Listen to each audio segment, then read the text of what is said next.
Belagavi bus ticket ದರ ಏರಿಕೆ ಖಂಡಿಸಿ ಪ್ರತಿಭಟನೆ.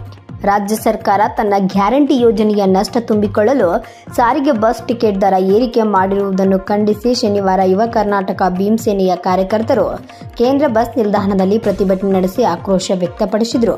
ರಾಜ್ಯ ಸರ್ಕಾರ ಶಕ್ತಿ ಯೋಜನೆಯಲ್ಲಿ ಮಹಿಳೆಯರಿಗೆ ಉಚಿತ ಪ್ರಯಾಣ ಮಾಡಿಕೊಟ್ಟು ಪುರುಷರಿಗೆ ಶೇಕಡಾ 15ರಷ್ಟು ಟಿಕೆಟ್ ದರ ಹೆಚ್ಚಳ ಮಾಡಿರುವುದು ಸರ್ಕಾರದ ದುರಾಡಳಿತಕ್ಕೆ ಹಿಡಿದ ಕೈಕನ್ನಡಿ ಎಂದು ಅಸಮಾಧಾನ ವ್ಯಕ್ತಪಡಿಸಿದರು.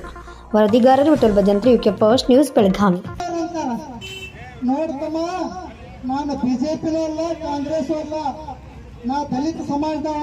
ಈ ಸಮಾಜ ಸೇವಕರ ಕೆಲಸ ಮಾಡತ್ತಲ್ಲ. ಆಡಳಿತದಾಗ ಯಾವ ಇಲ್ಲ, ದಲಿತರಿಗಾಗಲಿ, ಮತ್ತೊಬ್ಬರಿಗಾಗಲಿ, ಅಲ್ಪಸಂಖ್ಯಾತರಿಗಾಗಲಿ, ಹಿಂದುಳಿದ ವರ್ಗದವರಿಗಾಗಲಿ ಯಾರಿಗೆ ಕೂಡ ಅನ್ಯಾಯ ಮಾಡಿದ್ರ ನಾವು ಯಾವತ್ತೂ ಬಿಡೋದಿಲ್ಲ. ನಾವು ಯಾವ ಕಾಂಗ್ರೆಸ್ ಅಲ್ಲ, ಯಾವ ಬಿಜೆಪಿ ಅಲ್ಲ, ಯಾವ ಜೆಡಿಎಸ್ ಅಲ್ಲ. ನೆನಪಿರಲಿ ಮಗ. ಯಾಕಂದ್ರೆ ಕೆಲವರು ಇದೇ ರೀತಿ ಮಾಡಿ ಹೋರಾಟಗಳನ್ನ ರೂಪುರೇಷೆಯಲ್ಲಿ ಕಡ್ಸಾತಾರ.